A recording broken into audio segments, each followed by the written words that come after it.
జీడిపప్పు, sweet corn, baby sweet corn దీన్ని ముక్కలు చేసుకోవాలి. ఉల్లిపాయలు, garlic, ginger garlic paste, fresh paneer, పూస ఉంటే ఓకే, లేకపోతే butter, vinegar, tomato sauce, soya sauce. Sweet corns deep fry అవుతున్నాయి. మీకు మైదా పిండి 2 టేబుల్ స్పూన్, కార్న్ ఫ్లోర్ వచ్చేసి 2 టేబుల్ స్పూన్, స్వీట్ కార్న్స్. ఉప్పు కారం అవసరం లేదు, కొద్దిగా వాటర్.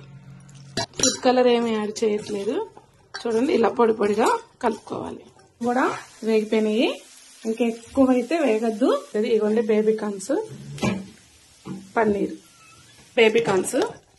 ఈ 2 కలిపేస్తున్నాను. 1 టేబుల్ స్పూన్ మైదా, 2 table spoon corn flour. Oil చల్లారాక వడగట్టుకోవచ్చు. ఈ పిండి తర్వాత లాస్ట్ లో వాటర్ కలిపి పోయాలన్నమాట. మరి ఎక్కువ ఎర్రగా అయితే అవసరం లేదు.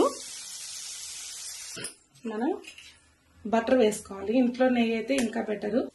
జీడిపప్పు, ఆనియన్స్, జింజర్, గార్లిక్, అల్లం వెల్లుల్లిపాయ పేస్ట్, వీటి వరకే ఉప్పు, వెనిగరు, సోయా సాసు, టమాటా సాసు 1 టేబుల్ స్పూను. ఇవి వీటి వరకు మాత్రమే. కారము, పచ్చిమిరపకాయలు దీంట్లో రౌండ్ గా కాదు, క్రాస్ గా ఇలా కట్ చేసుకోండి. ఇవి వేగిపోయినాయి కదా. స్వీట్ కార్న్స్,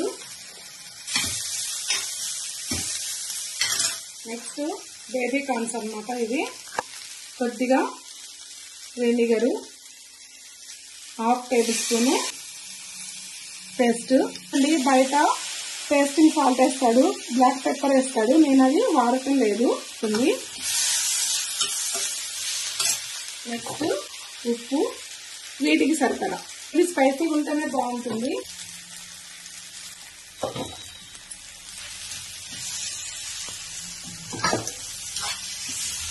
నెక్స్ట్ ఇవి కొద్దిగా లాస్ట్ లో ఇందాక మనకి మైదాను కార్న్ఫ్లోర్ మిగిలింది కదా, దీని మీద మనం యాడ్ చేస్తాం. మనకి టైం ఎక్కడంటే వేయించుకుంటాంలోనే, డీప్ ఫ్రైలోనే మనకి టైం ఎక్కువ పడుతుంది. ఇవి డీప్ ఫ్రైలో వేయించుకొని స్టాక్ పెట్టుకోవచ్చు. ఎమ్మీగా స్టార్టర్ రెడీ. రెస్టారెంట్ లో కాదు, మనం ఇంట్లో కూడా తినొచ్చు.